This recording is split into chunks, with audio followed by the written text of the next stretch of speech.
Yan, into this video guys ay pag-uusapan natin ngayon ang pagkain ng saging. Kasi bakit natin dapat itong pag-usapan? Kasi napakalaga sa ating kalusugan ng pagkain ng saging. Ang idudulot nito sa ating katawan, una, ito'y nakatutulong para sa ating enerhiya. Lalo tigit mainit ngayon. Kasi namimintin ng pagkain ng saging yung pag-regulate ng ating blood pressure sa ating puso. Hindi nakakatulong ito sa puso.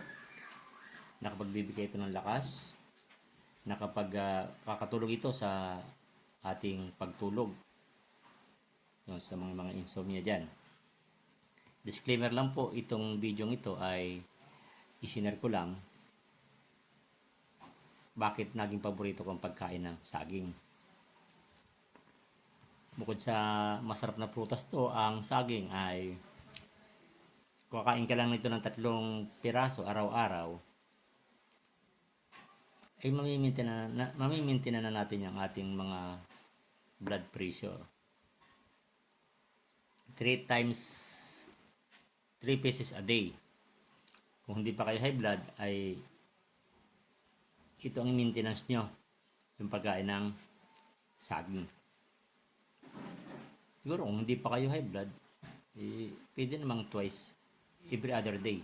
Ngayon, kinabukasan hindi, tapos kinabukasan. At least thrice a week ay nagagawa yung pagkain ng saging. Yan.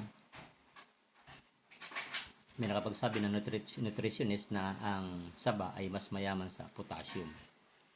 Alaman natin ang potassium ay nakapagbibigay itong enerhiya sa ating mga alamnan. Yun lang.